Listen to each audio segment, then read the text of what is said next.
할렐루야, 반갑습니다. 코로나 때문에 얼굴을 뵙지 못하고 이렇게 화면으로 대합니다. 그러나 하나님께서 이 온라인 예배도 기뻐 받으실 줄 믿습니다. 오늘은 한나의 기도에 관한 말씀을 나눠보도록 하겠습니다.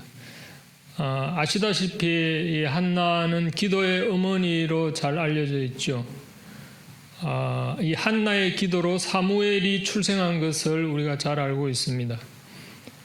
이 한나가 성전에서 얼마나 열심히 기도했는가 하면 그 엘리 제사장이 한나가 성전에서 기도하는 모습을 보고 마치 술 취한 사람으로 오인할 정도로, 그 정도로 한나가 간절히 기도를 했습니다. 한나가 그렇게 기도를 한 이유가 있습니다. 이 한나는 그 레위 지파의 엘가나라는 사람과 결혼을 했는데 자식을 갖지 못했어요. 그래서 그 당시에 그 자식을 갖지 못한 사람은 굉장히 그 수치로 그렇게 생각을 했었거든요. 왜냐하면 이스라엘은 이 신앙 공동체이기 때문에 자기들의 그 민족의 후손으로 메시아가 탄생한다라는 그런 메시아 사상이 있었습니다. 그래서 결혼한 여자가 자식을 갖지 못하는 것은 그 약속의 대열에 참가하지 못한다는 그런 의미가 있었기 때문에 그 자식을 낳지 못하는 여자는 마치 하나님으로부터 버림받았다라는 이런 생각을 했기 때문에 엄청난 그 수치와 그 자식을 갖지 못하는 것에 대한 소외감을 가지고 있었던 겁니다.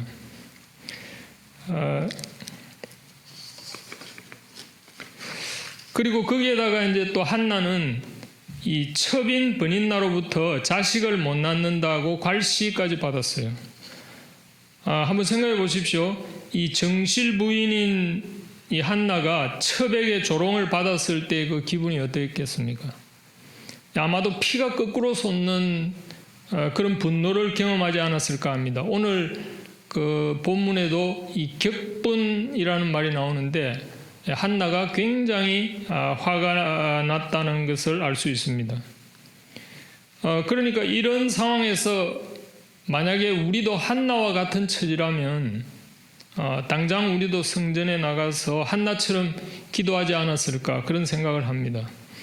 그래서 어떤 면에서 보면 사실 한나는 원래부터 기도를 열심히 한 사람이었다기보다는 이 하나님이 기도의 자리로 한나를 내몰았다는 그런 느낌이 듭니다.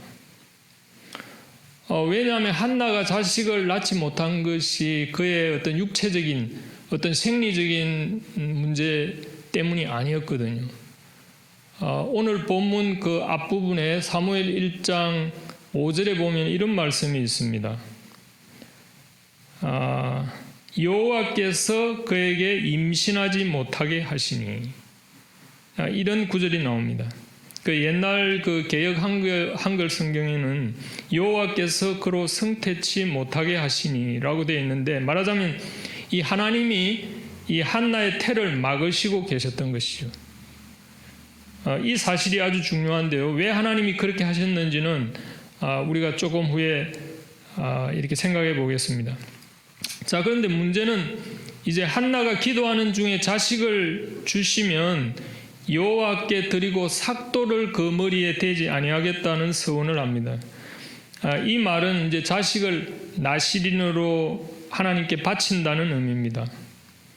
이 나시린이라는 것은 말하자면 어려서부터 그 아이를, 이 젖된 이후부터 아이를 성전에 보내서 그 제사장으로 교육시켜서 평생 이 제사장으로 삼는 그런 제도입니다.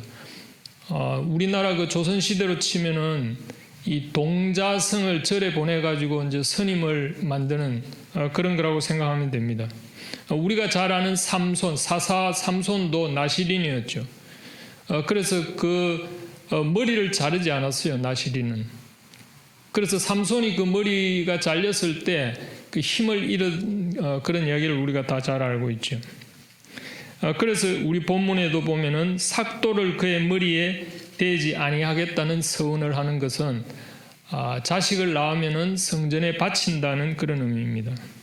그런데 이것은 매우 이상한 서원이죠. 왜냐하면 지금 한나는 자식이 없어서 원통한 심정을 토로하는 그 기도를 드리는데 갑자기 자식을 낳으면 도로 성전에 바치겠다는 다짐은 뭔가 이 앞뒤가 맞지 않습니다. 말하자면 이 자식이 여럿이면은 뭐 한 명 정도는 우리가 성전에 이렇게 제사장으로 키울 수가 있죠. 그런데 아직 한 명도 자식이 없는 상태에서 불쑥 자식을 낳으면은 이 나시린으로 성전에 바치겠다라는 이런 한나의 서원은 우리가 언뜻 이렇게 상식적으로 납득이 잘 가지 않습니다. 이 자식을 간절히 원했던 한나가 도리어 자식을 바치겠다고 한 것은 뭔가 기도 중에 이 한나의 심경이 변했다는 말입니다. 도대체 한나가 기도하면서 무슨 일이 일어났던 걸까요? 이 궁금증을 풀기 위해서는 오늘 그 본문 15절을 살펴볼 필요가 있는데요. 이 구절은 그 엘리 제사장이 기도하는 한나가 이 술 취한 것으로 오해해서 그 포도주를 끊으라고 했을 때 한나가 대답하는 구절입니다. 이렇게 되어 있죠. 한나가 대답하여 이르되 내 주여 그렇지 아니하니이다. 나는 마음이 슬픈 여자라. 포도주나 독주를 마신 것이 아니오 여호와 앞에 내 심정을 통한 것뿐이오니 라고 대답하는 대목입니다. 그러니까 한나는 기도 중에 하나님과 심정이 통했다는 말을 합니다. 이것을 좀 풀어서 설명하면 이 심정이 통했다는 말은 이 하나님이 한나의 심정을 이해하고 알았고 또 동시에 한나도 하나님의 심정을 알았다는 말로 이해할 수 있습니다. 아마도 한나는 기도의 그 시작 단계에서는 그 자식이 없는 것에 대한 신세 한탄을 했겠죠.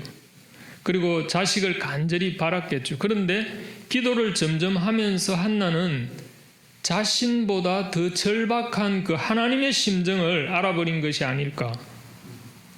그렇게 우리가 생각할 수 있습니다. 이 사무엘 1장, 2장, 3장 이렇게 전개를 보면은요, 이 당시에 하나님의 그 심정이 한나보다도 더 절박한 어떤 사정이 있었다라는 것을 우리가 알 수 있습니다.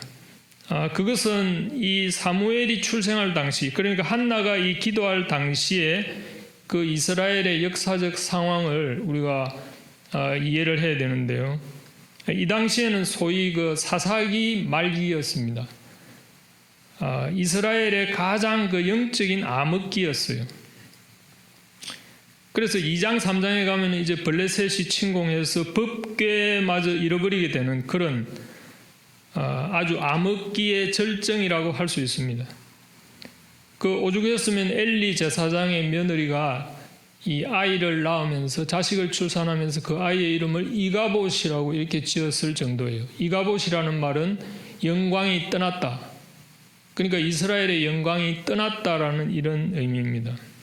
그러니까 그 시대의 그 암흑 시대, 이 영적인 암흑 시대의 그 이스라엘의 정황을 엿볼 수가 있죠. 말하자면 이 하나님은 자신의 언약 백성인 이스라엘 백성들이 사사기 동안 줄곧 그 참 왕이었던 하나님을 배반하고 늘 자신의 그 소견대로 행하고 그릇된 길로 빠지는 것을 탄식하고 계셨던 겁니다.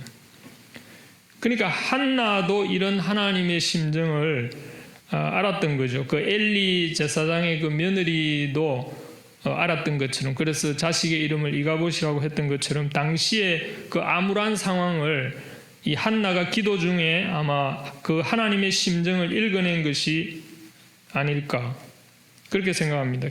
그래서 그 기도의 시작은 자신의 그 신세 한탄이었지만 기도의 끝에는 이 자신의 신세보다 더 무너져 내리고 있는 그 하나님의 비통한 심정과 통했다고 볼 수 있습니다. 그래서 한나는 기도하는 중에 자신이 자식을 가지고자 한 그 이기적인 생각보다 지금 하나님이 이스라엘을 다시 회복시킬 한 사람을 찾고 있다는 그 심정에 가닿았다고 볼 수 있습니다. 그래서 드디어 한나가 자식을 주시면 나시린으로 바치겠다고 서원한 것은 이런 뜻입니다. 자, 만약 하나님께서 저에게 자식을 주시면 이 아이를 하나님이 이스라엘 회복을 위해 찾으시는 바로 그 인물로 쓰임 받도록 드리겠습니다. 라는 고백을 토한 것이 아닐까 합니다. 자, 결론적으로 이 사무엘 1장의 이 한나의 기도 이야기는 말하자면 이 하나님은 이 암흑기를 마감시키기 위해서 제사장 가문인 엘리 집안을 사용해서 엘가나 집안을 사용해서 이 사무엘의 출생을 준비한 것으로 볼 수 있습니다.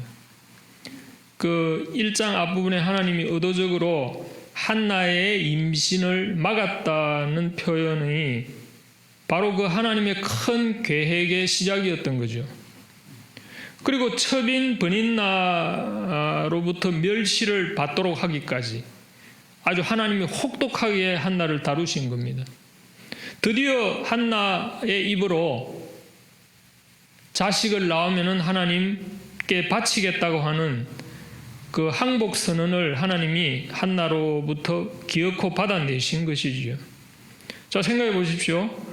만약 한나가 원래 자식을 잘 낳는 여자였다면 성전에서 그렇게 간절히 기도했겠습니까? 그리고 하나님과 깊은 교통을 하면서 하나님의 간절한 마음을 읽어낼 수 있었을까?